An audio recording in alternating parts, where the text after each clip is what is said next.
Hi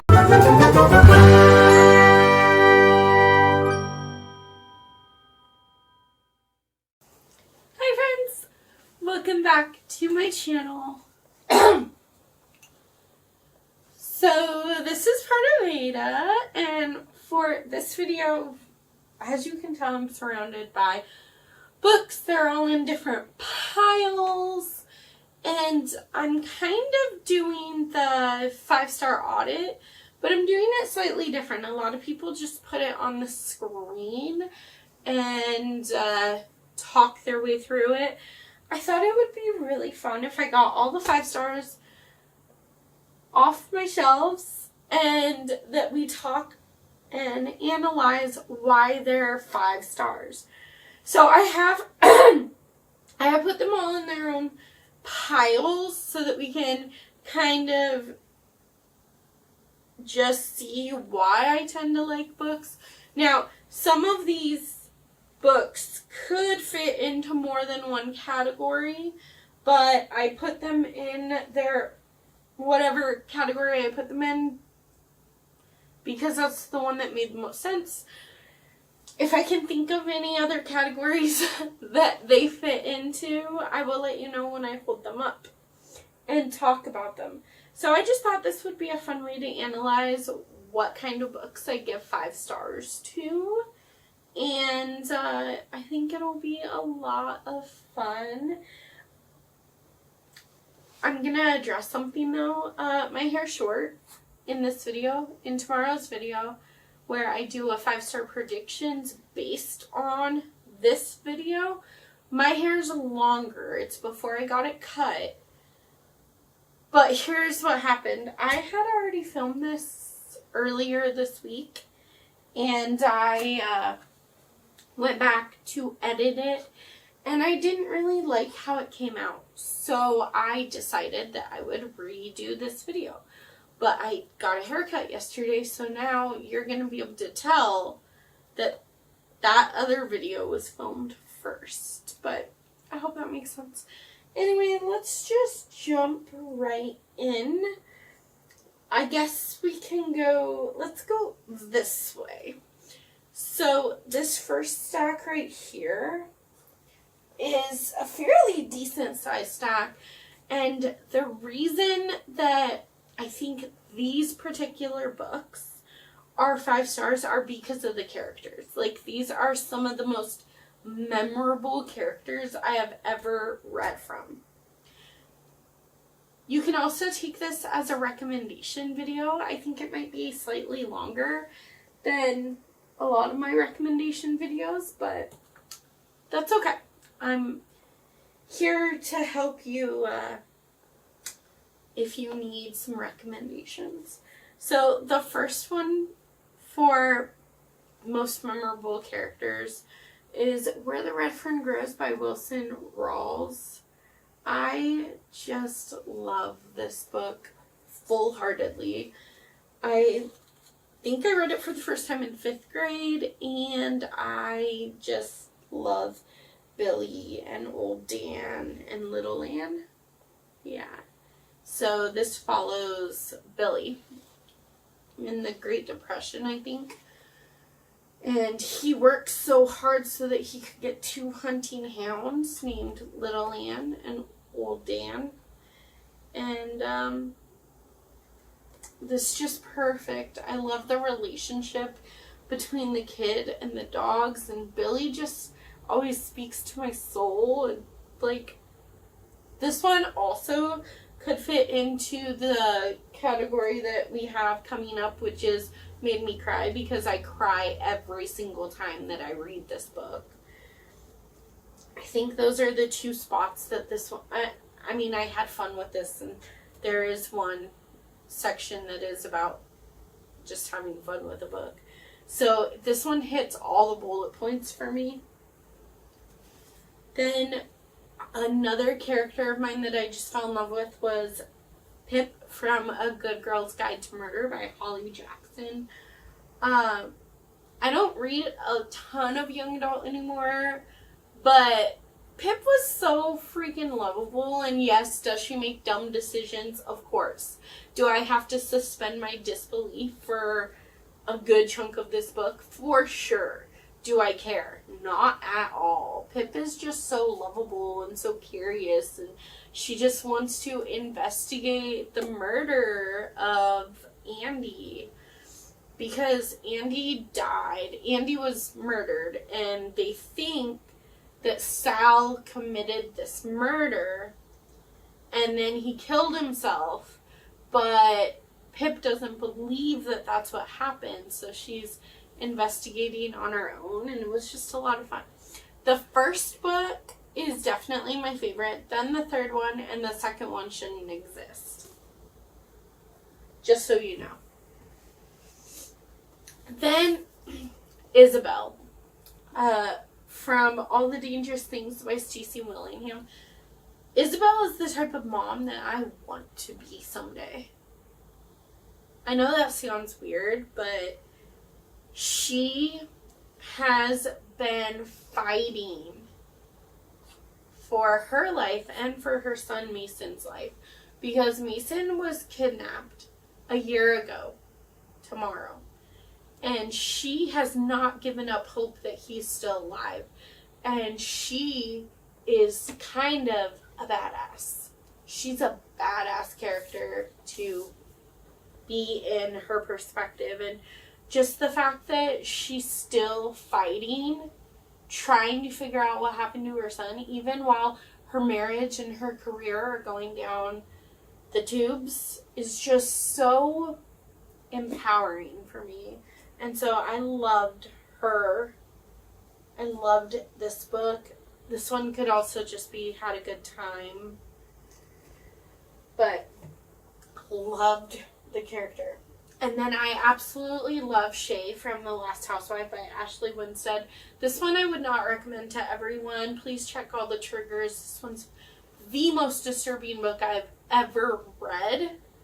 And you follow Shay. So it's like dual timeline. Today, Shay's best friend from college committed suicide, or at least that's what they think. And Shay doesn't believe it, so she starts this true crime podcast with an old friend of hers, and he does the podcast element, and she goes undercover in the cult. And you get these differing chapters from college when Shay and her friends were introduced to this man that was basically like pimping them out. And basically it was a cult. And then she figured out how to get out, and her best friend recently killed herself, or at least that's what they're saying. And now she's investigating what happened to her friend by going undercover into yet another cult. It's dark. But I did have fun with this. But more than anything, Shay was perfect. Then for A Dog's Purpose and A Dog's Journey, we follow the same doggo that keeps being reincarnated, and you figure out this doggo's purposes in life, and Bailey is just like the most lovable main character in the world. Maybe I'm biased because I have dogs. Yes, I have 2 of them. I don't know where Jellybean went, but I have 2 dogs, and this is such an emotional read. So both of these could also be in Made Me Cry, which is another section that's coming up, but Made Me Cry, love these characters. I love Bailey so freaking much, but it also made me bawl my eyes out, so I guess I love a book that makes me bawl my eyes out. And then Darby from No Exit, she is my girl. She is my girl. So this is by Taylor Adams. I don't think I said that.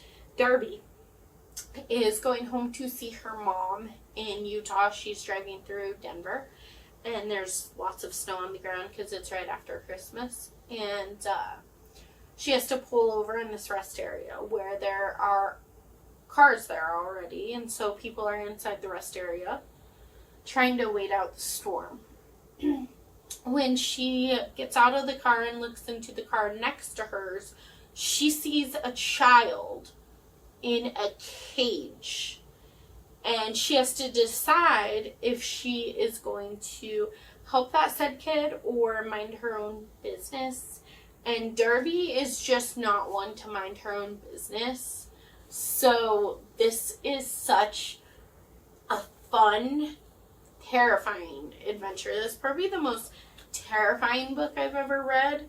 And I know a lot of you are going to be like, it's not that scary. And like, it depends on what you mean by scary, because it's an isolated thriller. She's isolated with these people, and she's trying to save a kid that's clearly in a lot of trouble. But, like, if she does that, she's going to put herself in danger. So, yes, this is terrifying. Maybe not in the same aspect of, like, jump scares and slashers and things like that, but this is the most terrifying book I've ever read. And best writing. So this could also go with beautiful writing, which will be up here pretty soon. But more than anything, this book is because of Darby that I just love this. I think a lot of people would agree with me that it's because of Darby. And then I'm not going to continue on with the series because I read the second one and I was not impressed. But Finley Donovan is Killing It by Elle Cosimino. This is such a funny, good time that follows Finley Donovan, who's a writer. Usually I don't like books that follow writers, but she pitches her next book to her editor, to her agent at a Panera Bread, and someone overhears her and tries to hire her as a hit woman. And this is such a funny book. And so it could also go in like fun times over here, but more than anything, if it wasn't for Finley, I don't think this book would be as good. So there's that. Alright, our next stack of books. Hold on, sorry.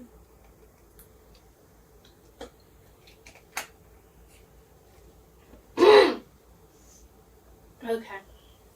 Our next stack of books is young adult fun books. I don't read a lot of young adult anymore, but if I'm going to, it's going to be probably one of this stack because they're just a lot of fun. I really enjoy these books. There's no real rhyme or reason, but they're just fun. So we're going to start with all my slashers. I have quite a few young adult slashers, which I could have made my own group and just said young adult slashers or something that I love. But I just thought in general I like these because they're a lot of fun. So there's 10 by Gretchen McNeil, which is a slasher. 10 Teens, 3 Days, 1 Killer. So they're all on this island, and it's supposed to be like this house party for the weekend, and instead people start dying because, well, there's a slasher. And yeah, it was fun. Night of the Mannequins by Stephen Graham Jones. Please don't read the back of this one. I can't tell you how amazing this book is without giving you spoilers, and since it's such a short book, just go in blind and know that the friend group are pranksters, and this is just a lot of fun. It's a slasher. Along with Clown in a Cornfield by Adam Caesar. I did read the second book, and I didn't like it as much. But I did have fun with the first one. It's exactly what it sounds like. It's called Clown in a Cornfield. So these teenagers are partying in this barn, and a clown in a cornfield starts trying to slash them, murder them. It was fun. And then this one's kind of like a slasher-ish video. Book. This is My Best Friend's Exorcism by Grady Hendrix. This is my favorite Grady Hendrix. I don't think I've liked anything else by this author. But it looks like a VHS tape from the 80s, which I really appreciate. But part of this is like exorcism, like The Exorcist. These two friends, Abby and Gretchen, go skinny dipping in this lake next to their house when Gretchen starts acting weird and Abby thinks that she's possessed. So Abby, tries to exorcise Gretchen. And then, it gets really, really dark, kind of violent, but so much fun, and somehow there's like a little slasher element in it. So it's kind of like all the horror tropes thrown into one. But I had fun with it. Okay, then I had fun with 6 Months Later by Natalie D. Richards. This one follows Chloe, who falls asleep in school, and she wakes up and it's 6 months later, and she has no idea what's going on in her life. And it was just so much fun as she tried to investigate and figure out, what happened? Why did her life change so much? And then another real fun one was The Fifth Wave by Rick Yancey. This one is a young adult dystopian that has aliens, but it has so much more sprinkled in. I mean, it's a pretty thick book, and it has thriller elements. It also has a little bit of romance, but it's so much fun. And in this you follow Cassie, who was on this bus with the military to go be saved because they were saving all the kids from the alien invasion. And Cassie got off the bus for a moment to grab something, and the bus took off without her. So now she thinks it's her life mission to go be reunited with her brother. And that's kind of what this is. And then I have, just for a lot of fun, I have The Ravens and the Monarchs by Cass Morgan and Danielle Page. This is just a really fun, it says YA, but I thought it read more like new adult. But you follow this coven of witches that is also a sorority at this college. And then this murders are happening, and the coven decides that they need to go and investigate. So this could also be its own pile with these two over here, which we'll talk about, which is where a regular person or regular people try to investigate. So not like a detective, but like a true crime podcaster, witches, a rogue teenager. So we're going to talk about this little small pile of just those, rogue people going and investigating. So there's A Good Girl's Guide to Murder. Pip does that. The Ravens, the Witches. The Sorority Murder by Allison Brennan. This one follows Lucas, who is a true crime podcaster. He teams up with a private investigator named Reagan, and together they just make a really nice team. The Night Swim by Megan Golding follows Rachel, who is a true crime podcaster, investigating some stuff that's happening. And yeah, so that's that little section. And then we are going to talk about this stack of books, which are books that made me cry. Like I said, some of these could be in multiple categories, and I'm trying my best to kind of tell you which categories they could go in. But for the ones that made me cry, most of these are romances. That's very intriguing to me. Along with, like, Bailey and A Dog's Purpose. But, okay. Alright, so now we are moving on to the books that made me cry. Which, now that I'm looking at all of these are books with already established couples. They all made me bawl my eyes out, and I just feel like they're all super...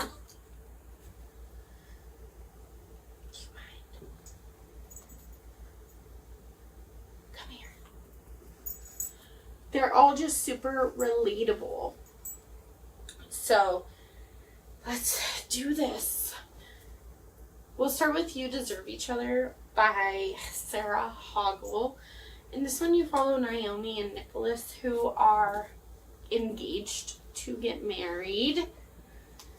And they are basically, both of them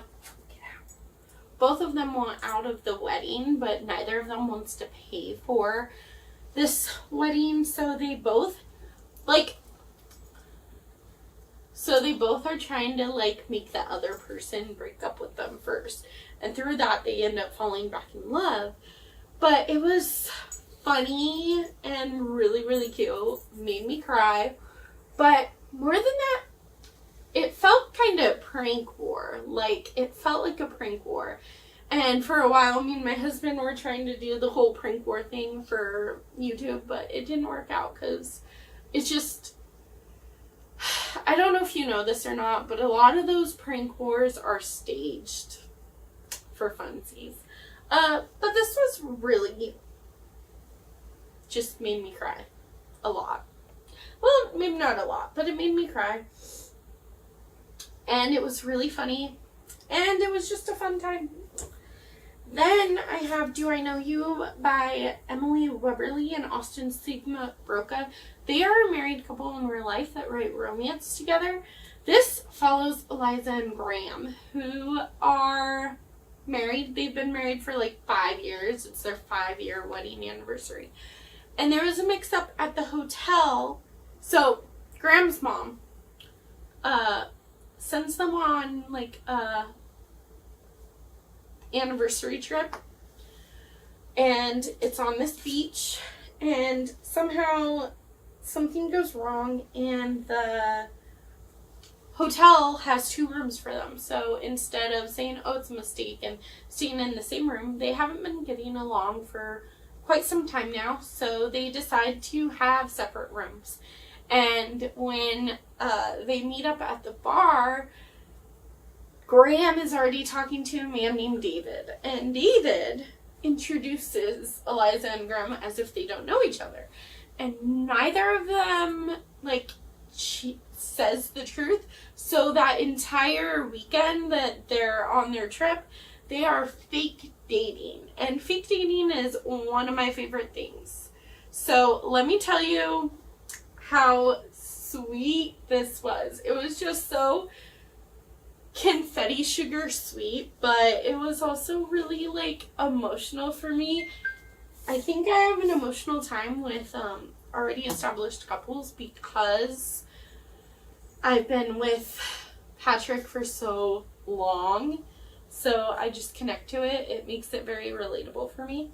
We're gonna take a pause before I finish the ones that make me cry and that follow already established couples to talk to you about a couple of fake dating tropes that right now they're just in their own romance pile of just a lot of fun, but fake dating is a huge trope that I personally love every single time, or at least I think I will like it every single time.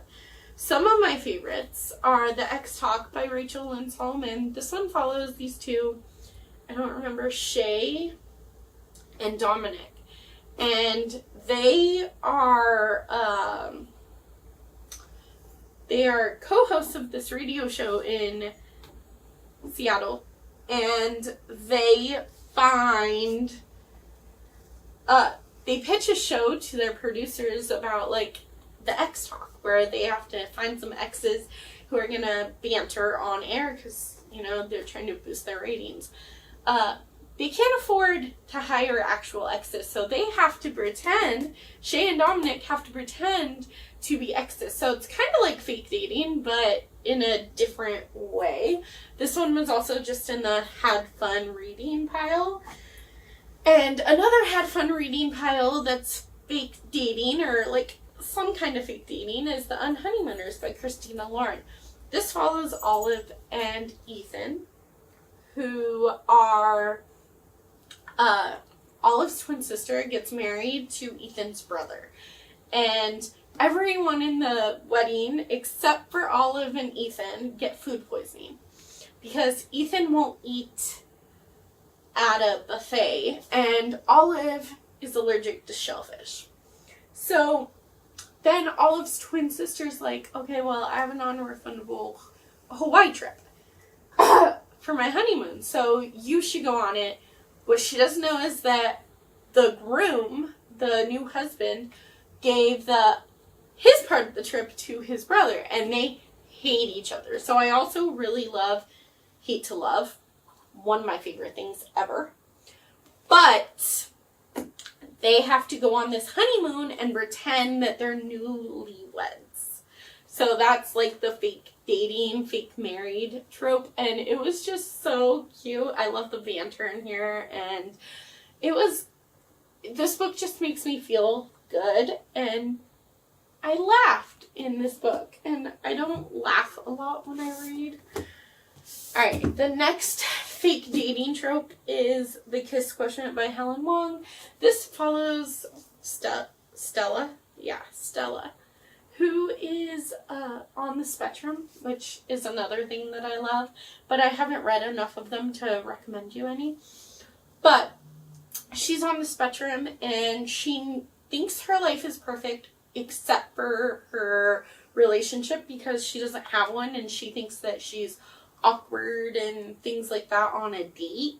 So she hires this escort to teach her bedroom things, and, you know, so it becomes like a fake training session, but then it turns into more, and it's just so cute. I love it. I'm gonna take these off because, sorry. Okay, let's see if there's any more fake dating. Oh, I think this one was fake dating. Yes. So, The Love Hypothesis by Allie Hazelwood these all just came from the Had a Lot of Fun, but I like the fake dating trope a lot, clearly. So, this follows Olive. Is this Olive too? Yes, Olive and Adam. So Olive is a PhD student and Adam is a professor, but not her direct professor. And Olive's friend has been badgering her, like, you need to go on a date. And she's like, I want to. So then she kisses Adam, and then she's like, here, can you be my fake boyfriend so that my best friend gets off my back? And, you know, of course it's gonna turn into something real. I know a lot of people don't like The Love Hypothesis, but I love it. I love that. Alright, now we're gonna go back to already established couples or books that made me cry, kind of both. All Your Perfects by Colleen Hoover. This is probably my favorite Colleen Hoover book. Sorry, it's really warm in here. There we go. But this follows Quinn and Graham, and they have been married for like 7 years, and they're having trouble conceiving a child, and it's kind of like ruining their marriage, because Quinn feels guilty that she can't, like, she feels like it's her fault, and Graham is like really wants to be a dad. And I mean, she wants to be a mom too, but I think she wants to be a mom more for her husband than she does for herself. And this one honestly hit me so close to home because I have known my entire life that I probably can't have like kids naturally. There's so many other options out there, and I understand that, and you know, I'm looking into other options, but other options are expensive, and it's just something that hits me so close to home because it's something that I've always wanted. And I don't know, it's just I felt for them. I felt for this couple. So it's got that already established couple, but it's also got that like makes you cry your eyes out. Then there's After I Do by Taylor Jenkins Reid. This one is my favorite Taylor Jenkins Reid book, and I know I'm the unpopular opinion here, but you follow Lauren and Ryan, sorry. And they've been married for like 5 years, and they're fighting a lot, they're not getting along, and they talk about how they still love each other, or Lauren talks about how she still loves him, but how they can't even seem to be in the same room together anymore. And if I didn't feel, oh my god, that one just made me hurt as much as, if not more than, All Your Perfects, because before I got married, me and my husband were together for 7 years, but around the 5-year mark, before we were married,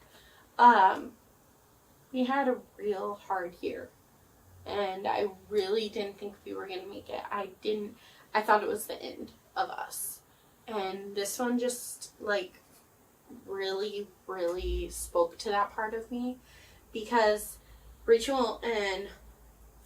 Lauren and Ryan have been married for 5 years, and they take a year off from marriage. They're not allowed to contact each other in that year, but on paper they're still married. And this was just gut-wrenching to read because I felt it so much. And then a new favorite of mine is Happy Place by Emily Henry. And this one follows Harriet and Wynne. And they broke up 5 months ago. But they are both invited to this like friend group vacation type thing. And they haven't told their friends that they broke up yet. So now they go to their vacation and they have to pretend that they're still together. They have to like fake a relationship. And through that, of course, they fall back in love. And it was just so cute. This one also made me cry so much. I should just stop saying that because all these books made me cry. But their banter and their like, I could feel the love for each other, but it also just made me, oh, I just love this. I'm trash for the already established couple trope. Like, that's probably my favorite thing in the world. And it was just so sad, but so sweet and perfect. Okay, and then we have P.S. I Love You by Cecilia Ahern. This was the first book recommendation that you guys gave me, and I sat on it for far too long because I was like, oh no, I'm not gonna like it. It's gonna break my heart. It did break my heart. But this one's kind of different because you follow Holly. You follow Holly after her husband Jerry dies. And she's like grief-stricken, and she's really just she lost a part of herself. And this one made me bawl my eyes out. And I think after a year after he's been gone, she starts getting she gets this letter from Jerry after he died. And she reads it, and it's funny because like he's trying to challenge her to go live life and go do things without him because he's no longer there, and she had some time to grieve. Now she needs to get out there and get back to life. And it's funny because in the letter he was just like, you're gonna go out with the girls, you're gonna go do karaoke, and she's like, no, I'm not. And then he's like, in his letter he said, yes you are, don't even do that. And she's like, no, I'm not doing it. And then he's like, yes you are, Holly. And it was just so cute because even though he wasn't there, he was there, if that makes sense. And this was just gut-wrenching. I mean, all of these were, I guess, but that one has a very, very special place in my heart. And then this one didn't make me cry as much as the rest, but it still made me cry a little bit.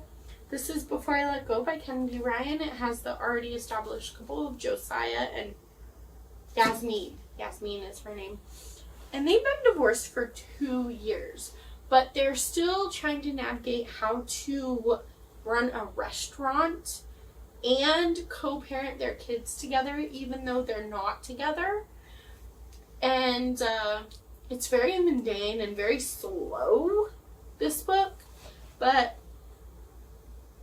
there are a lot of trigger warnings in here because it also talks about the past and like what ruined their relationship, what ruined their marriage in the first place, and is it possible to get back to a good place in their marriage, although it's not a romance.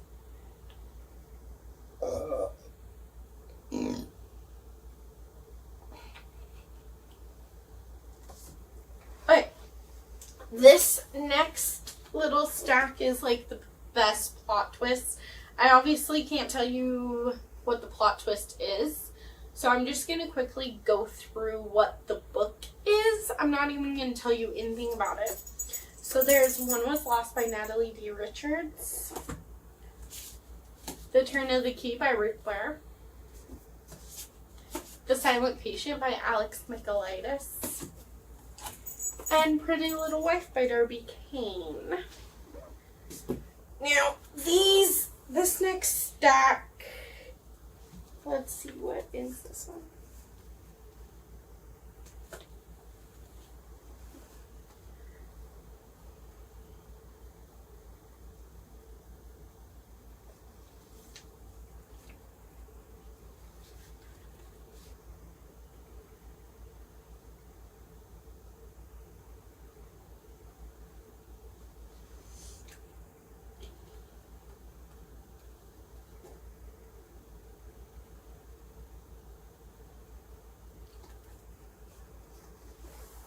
Okay, so this next stack right here is just the most beautiful writing that I've ever read.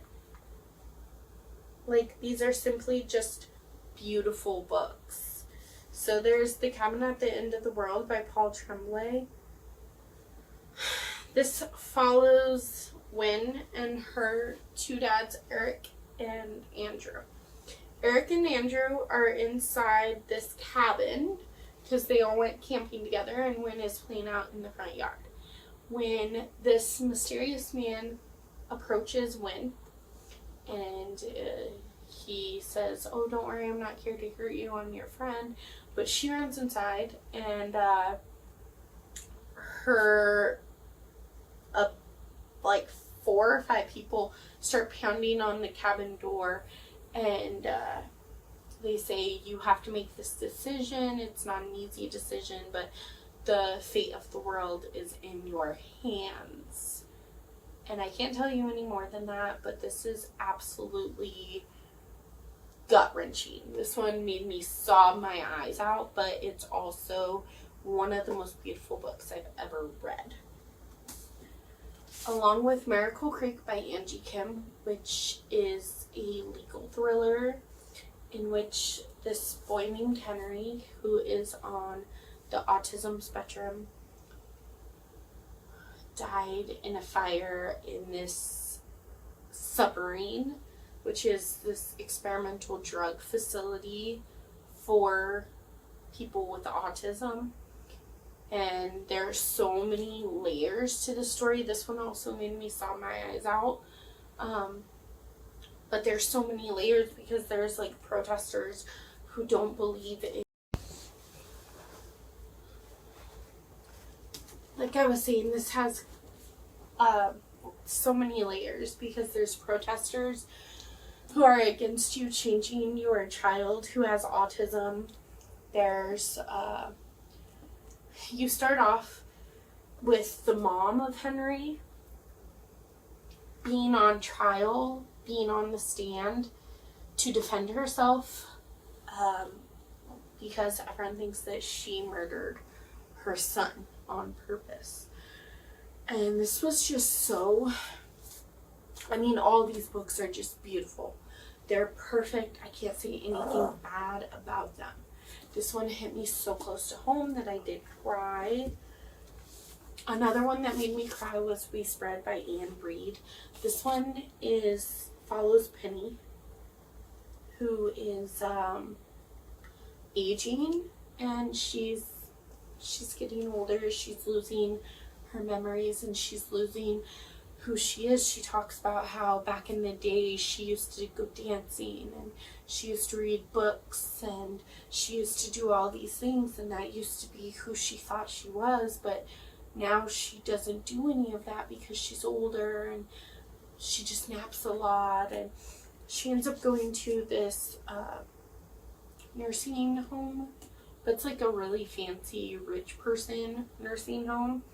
And it's just really about Penny and about her beautiful soul and how she's just spiraling because she's getting older. Oh my gosh. And then another one that made me cry that is just beautiful perfection is The Invisible Life of Addie LaRue by V.E. Schwab. I'm not going to pitch this to you because most people have already read this one, but if you haven't, please pick it up. Another just beautiful book that made me cry. Did all of these make me cry? I think all of these made me cry too, but these are like beautifully written and they're just perfection. So Anxious People by Frederick Bachman. This is the first Frederick Bachman that I've read. I want to know what your favorite Frederick Bachman book is though, because I do want to read more from this author. Then All the Ugly and Wonderful Things by Bryn Greenwood. This one just tested my morals, made me sob like a baby, and it's just so beautiful. It's not light, it's not fluffy, and I would check all the trigger warnings, but it's beautiful. And then we have Una Out of Order by Margarita Montemor. So this follows Una, who also could have been a favorite character from earlier. She's an amazing character to follow. But she, you start off when she's 18, and she's actually 18, but then on New Year's, which is also her birthday, she turns 19, but she wakes up in her 52-year-old body. And she doesn't know anything about her life, and she has a couple people that know that she time travels like that, but they won't tell her what happens because spoilers about her life. But it talks a lot about like decisions that we make, and like one year she was going through a divorce, but I think she was only like 21 in like her mental, like in real life she was only 21, but she was in like a 35-year-old body or something like that. But anyways, she was going through a divorce to a man that she'd never met before. And they were real mean to each other. They were not good to each other at all at this point. And it talks a lot about, like, she knew how it ended because she already lived through the ending. Now, a couple years later, when she meets him for the first time, is she still going to take that chance on what could potentially be the greatest love affair of her life? Or because she already came in with that preconceived notation that they're going to end badly, they're going to be real bad to each other, is she even going to try anything with who was her husband in one timeline? And it's really confusing and beautiful and perfect, and Una just is one of my favorite characters as well. Okay. We've got a few more books left.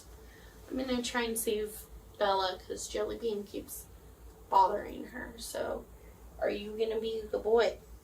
You're going to be a good boy. Okay.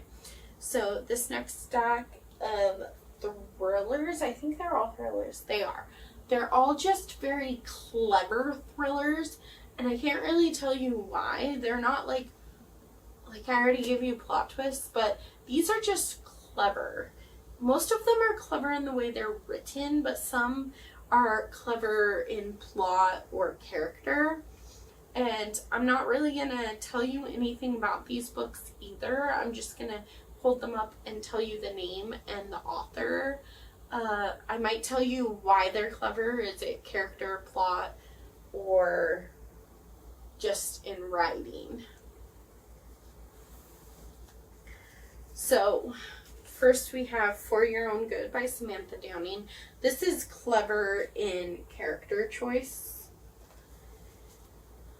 Then The Chain by Adrienne McKinney. This one is clever in plot. And this has really good plot twist. But it's just very clever. Then Stay Awake by Megan Golding. This is another clever one in plot. I also really like the memory loss trope, which this has in it. Okay, then we have Here and Gone by Halen Beth. This one is very clever in the choice of plot.